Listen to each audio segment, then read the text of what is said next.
Hello, everyone, and welcome to another edition of some post-processing techniques. Once again, I'm Scott. I'll be leading you on this journey. And what we're going to do today is something that's gotten pretty popular over the years with the advent of everybody being able to do stuff in Photoshop and whatnot. And it's called the Orton Glow. And what the Orton Glow is going to do is it's just going to provide some really cool depth to your pictures. And you'll see kind of how it's going to work once we get into Photoshop, but in time.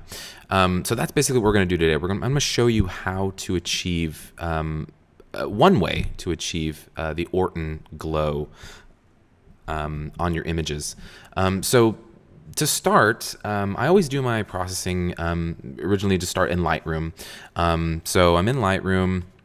I have a bunch of images here from our last trip to Iceland, and we got really lucky just kind of driving through the West Fjords, or on our way back from the West Fjords, to get some weather like this. Some really sweet looking clouds, really nice light coming through, and we literally had nowhere to shoot.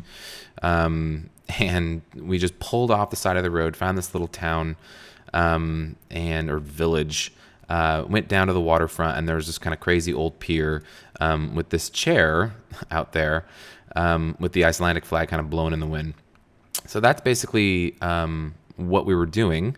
And what I want to do is I want to add some glow to this. So I've already gone ahead and processed the image as I saw fit. Here is what came out of the camera, and here is what I did with it. So again, there's camera, and there's what I did with it. So not too much processing, just a little minor stuff.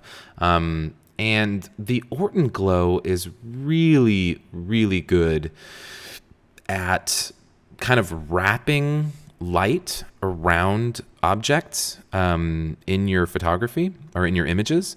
And to make it more pronounced, or at least I guess the best way to describe it is it works the best when you have some direct bright light in your imagery. So this is a perfect candidate for that. And it's going to do a lot of things to the image. But first things first, obviously, we just need to process it. So we've gone ahead and done that. The next step is to right-click your image, edit in Photoshop. So we're going to take this image, we're going to go into Photoshop. And I guess what we could have sent this image to Photoshop as a smart object, because that's basically what we're going to do. So, if you go back to Lightroom and you right click and you say edit in, you could say open as smart object. That would save you one step. But you need to know how to do it in Photoshop too. So what I'm going to do is I'm just going to right click on the layer in the right hand side of my screen here in the layers palette. I'm going to right click on that, and I'm going to say convert to smart object over here. Now the nice thing about doing this particular process, at least the way I do it, is that I do both the Orton and sharpening at the same time. So if you are going to do the Orton effect, this is kind of a nice way to do it. Not every image needs to have that effect. I don't particularly like to overuse it. But it's also one of those things that is so subtle that it's not extremely noticeable. There's a lot of professional photographers and hobbyists out there that like the technique and do a lot of it in all of their imagery. I just like just a basic kind of subtle glow to the images. And that's basically what this is going to do. So we've created our smart object. And then what I'm going to do is I'm going to duplicate this layer. So I'm going to drag this layer in my layers palette down to the create new layer icon, which is down here next to the trash can. So I'm going to click that. You can also, if you don't do it that way, you can hit Command or Control J, and that will copy it. And then to clear things up here, what I'm going to do is I'm going to right click on this bottom layer, and I'm going to name this layer Sharp. And then I'm going to go to the top layer, and I'm going to name this layer Glow. Okay. So now I have two layers, one Sharp, one Glow. I'm going to turn the Glow one off for the time being. Just click the eyeball. That makes it go away. And we're going to deal with the sharpened image right now. So basically all we need to do is just make this image sharper. All right, so there's a couple different ways you can do this. I'm just going to basically just do a blanket sharpen over the entire image. I don't really care, at least right now, about, you know, sharpening the sky. Typically, I'd want to just sharpen the bottom portion here, but for the video's sake, we're really talking about Orton Glow and not sharpening. So I'm just going to go ahead and sharpen the whole entire thing. So to do that, I'm going to zoom in just a little bit, right about here, and that's going to let me see when I sharpen. I want to see full screen, like how it's going to sharpen my foreground, my midground, and my background. If I zoom out like this isn't, you know, to me, it's not a very efficient way to see how the sharpening is going to happen. It's nice to be able to see the whole entire image, but I want to zoom in just a little bit like so I can see my fore, mid, and background. All right, so we're going to do that. We're going to come up to Filter, Sharpen, and I like to use Smart Sharpen. Let me bring this back over here. Okie dokie. And there we go. So can get this up here to the chair, and if I hold this down, that's before sharpening. Let go, that's after sharpening. Before and after. So there's a couple things we have to do here. Number one, amount, radius, and reduce noise. Amount basically is how much sharpening you're going to add. The radius is how many pixels next to your areas of detail are going to be affected by the sharpening. So if we increase the radius, you're going to see more areas are sharpened. You know, like it basically makes the edges more pronounced the higher the radius you have. If I bring this up kind of a lot, you'll see that we start to get this halo effect. And you can see down here, doesn't look that good. This is, you know, you'd have a higher radius if your image wasn't quite as sharp as you wanted it to be when you took it. This image is relatively sharp, so we can make this number come down quite a bit. So I'm going to bring this down to about 1.5, somewhere around there, 1.6 maybe. And we're going to accentuate the edges slightly. So maybe we'll go a little higher, or maybe 1.8. The more megapixels you have, the more this will affect this as well. You want a higher radius. And then let's reduce the noise a little bit more, just 20%, just a tad. Okay, and then we'll click the preview off. So there's no sharpening. And then we'll turn it back on. And there's our sharpening. This might be slightly hard to see the difference. Let me zoom in a little bit more. It was very windy out here when we took this photo. So there's a little bit of sharpening we want to do here. There's before and after. Yeah, that looks pretty good. Maybe we'll bring this up to just 2. It's not quite as sharp as I would have liked it to be out of the camera.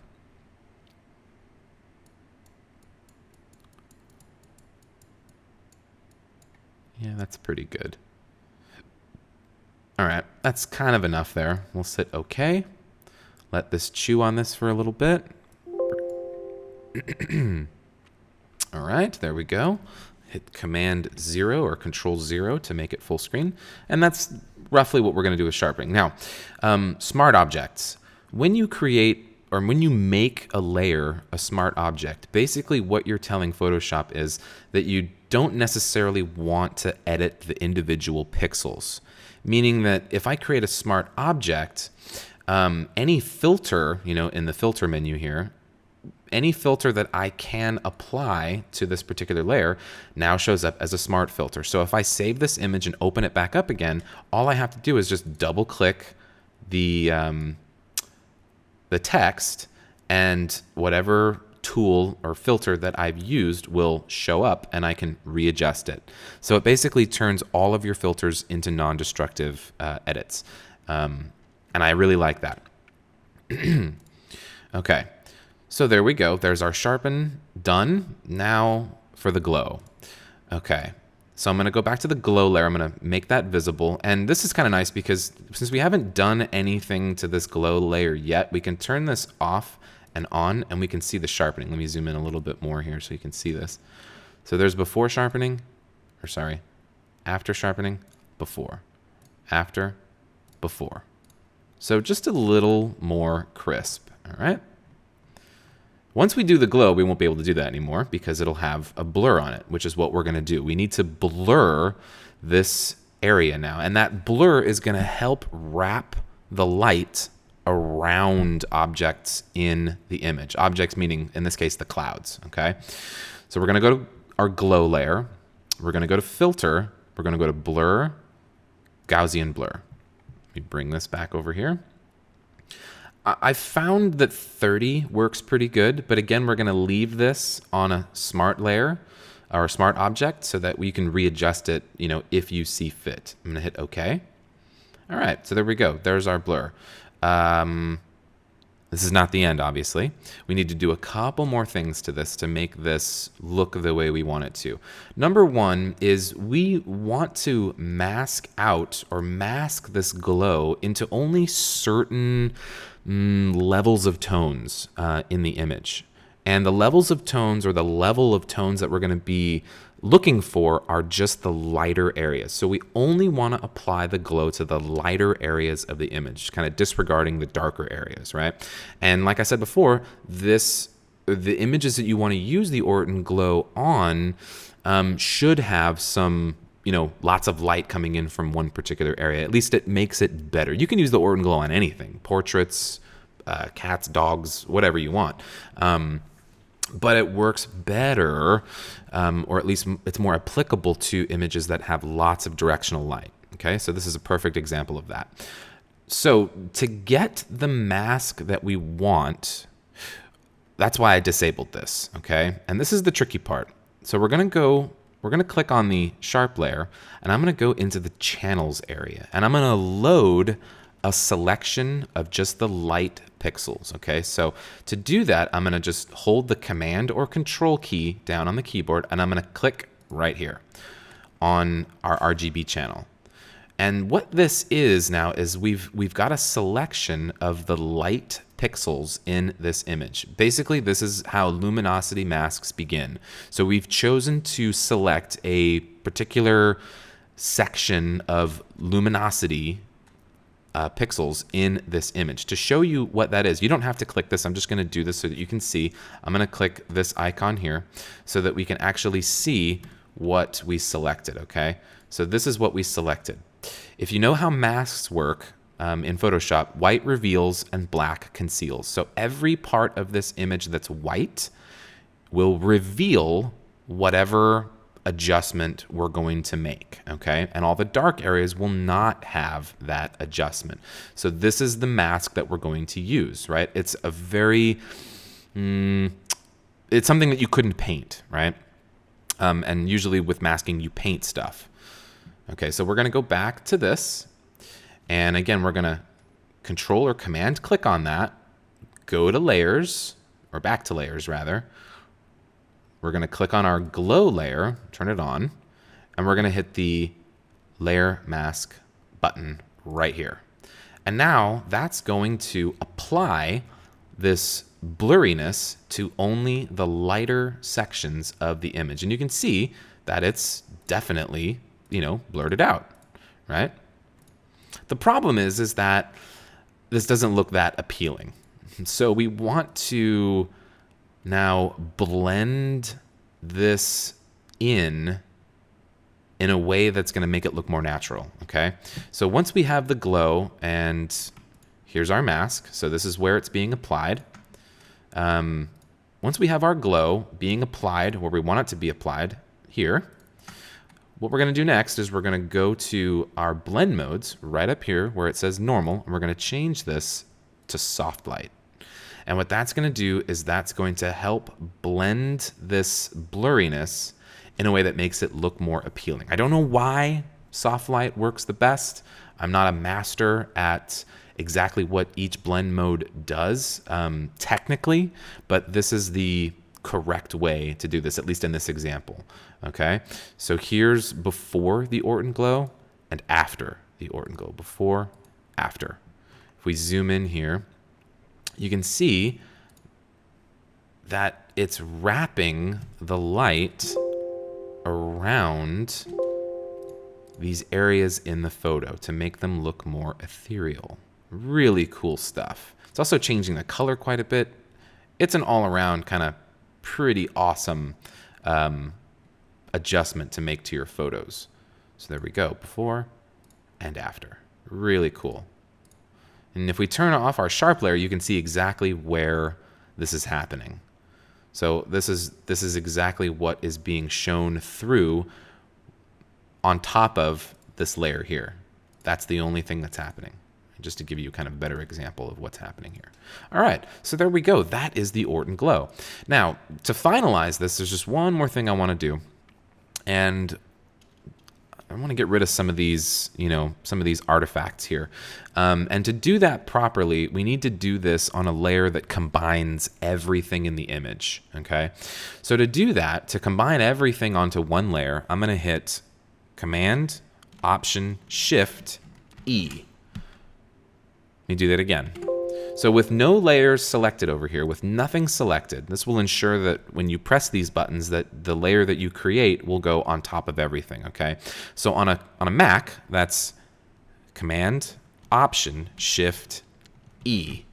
On a PC, that's Control, Alt, Shift, E.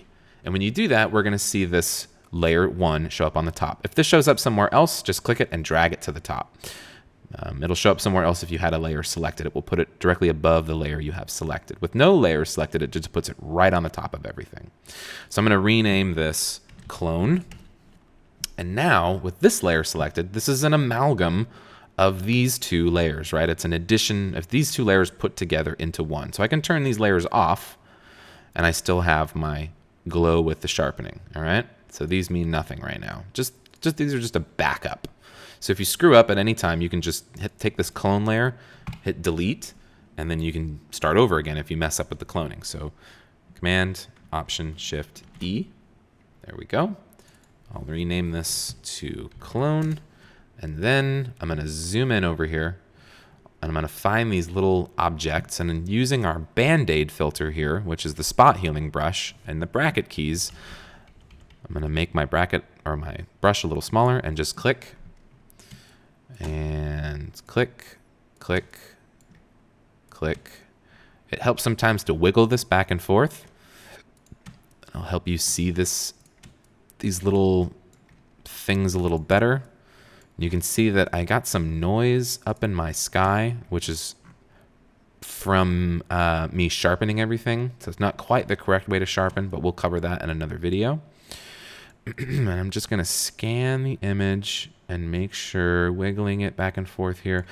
The wiggle part is kind of diabolical because it'll let you know if the object that you're trying to clone is on your image or on your screen. If the object doesn't move when you wiggle it, then you need to clean your screen. Okay, everything looks pretty decent here, at least for my tastes. That looks all right. Zoom back out, take another final look, and we're done.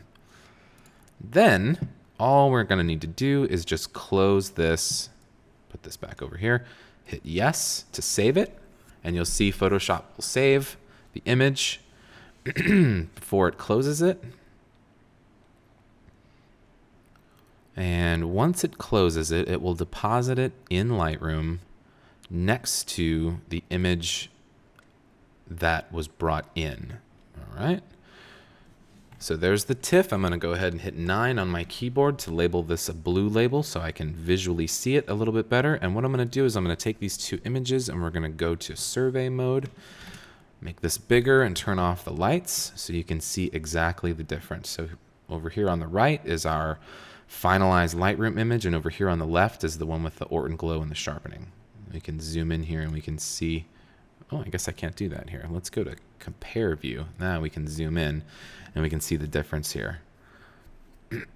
So pretty windy. As you can see, I shot this at ISO 200 because any longer and, it would have been completely out of focus because of the wind. So you can see the wind really played havoc with getting this image to, be sharp. So the sharpening helps obviously a lot in doing that. And then checking out the Orton Glow up here, you can see how in this particular image, the light just kind of helps wrap around those instances of the clouds.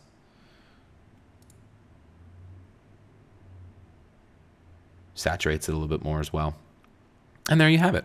So we'll go back to the grid, turn the lights back on, get our panels back up, and there you go. That is the Orton Glow.